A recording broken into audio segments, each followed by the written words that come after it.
Every animal on Earth runs from fire. The deer runs, the lion runs, the birds, the snakes, the insects. When the world catches fire, every living thing flees in the same direction, away. Almost 2 million years ago, one creature did the opposite. It saw the flames, and it walked toward them. That creature was your ancestor, and that one choice, to walk toward the single thing every instinct on the planet was screaming at it to escape, is the reason you are alive. It's the reason you have this brain, this language, this life. This is the story of the first human who ever held fire. We will never know their name, but every one of us is still living inside their decision. And the truth of what that fire did to us is far stranger than you've been told. To understand what fire did, you first have to understand the world before it. Picture the night 2 million years ago. There are no walls, no doors, no light except the moon. And you are small. You are slow. You have no claws, no fangs, no armor. When the sun goes down, the dark fills with things that can kill you. The big cats hunt at night. They can see you. You cannot see them. So your ancestors did what every prey animal does. They froze. They hid. They waited for morning and hoped they'd still be breathing when it came. For millions of years, that was the deal. The night belonged to the predators, and we were on the menu. And then, on some ordinary, forgotten day, that deal was broken. Not with a weapon, with a flame. Here's the first thing you need to know. The first human did not invent fire. Fire was already here. It had been here for hundreds of millions of years. Lightning split the sky and set the grasslands ablaze. Volcanoes bled fire down their slopes. The world burned, regularly, violently, long before anyone existed to watch it. So the first encounter wasn't a discovery. It was a meeting. Picture it. A wildfire has swept through. The danger has passed. The land is black and smoking.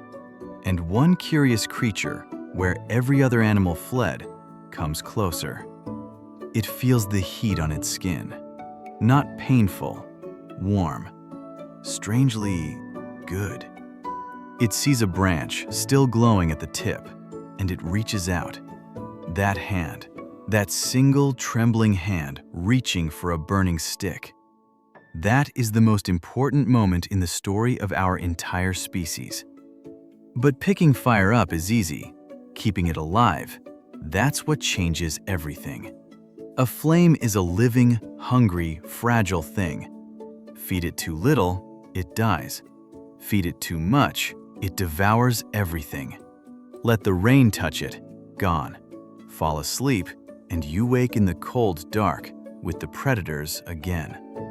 So the first humans to hold fire became its keepers. They carried glowing embers for miles, cupped in leaves and bark.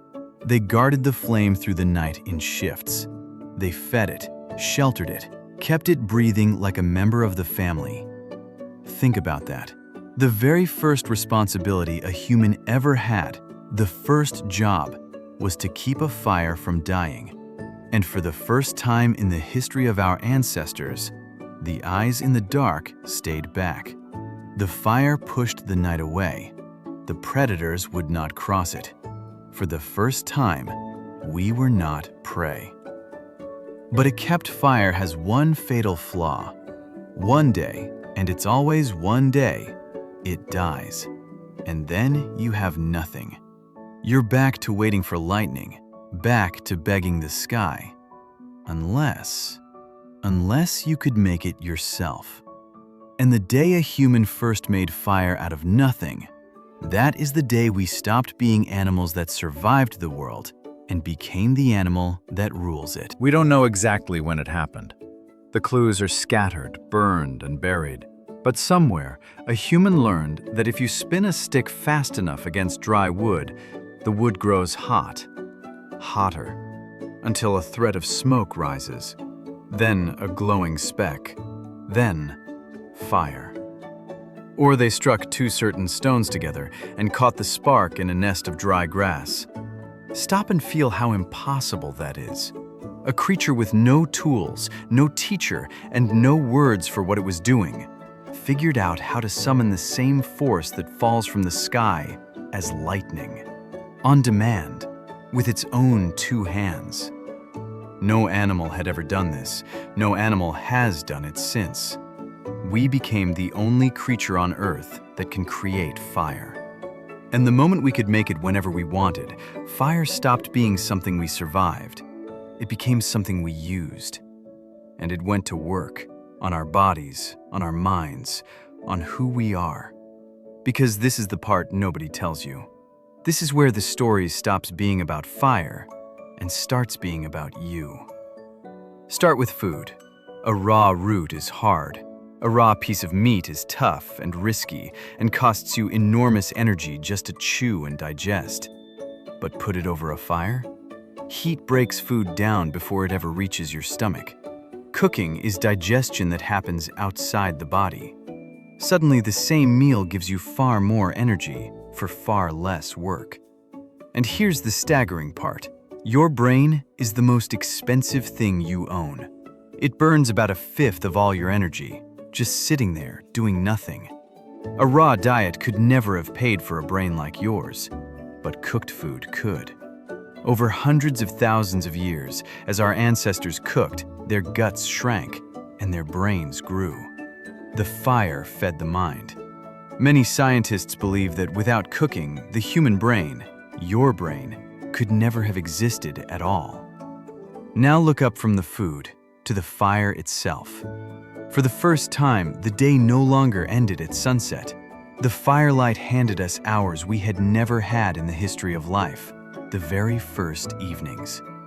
And what do you do with a warm circle of light, surrounded by darkness, beside the people you survive alongside? You talk. You point at the stars. You act out the hunt. You tell the others what happened, what's coming, what you're afraid of. The campfire may be the birthplace of storytelling, of language stretching deep into the night, of teaching, of myth itself. Civilization didn't begin in a city. It began as a circle of people around a fire in the dark. So let's go back to them. The first one. We will never know their name.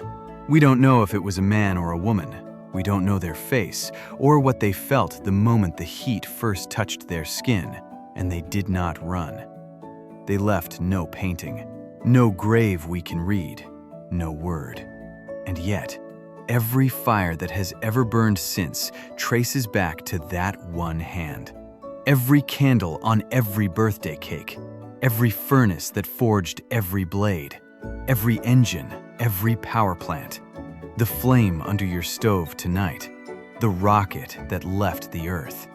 All of it, one unbroken line of fire stretching back across 2 million years to a single curious creature who looked at the one thing the entire world feared and walked toward it. You come from the one who walked toward the fire. It's still burning, and so are you. If a small question like this one keeps you up at night, in the best possible way, that is exactly what this channel is for. Subscribe to Curio. Small questions, big curiosity. And if fire made us human, then so did the very first meal we ever cooked on it. That's a story all its own, and you can watch it right now.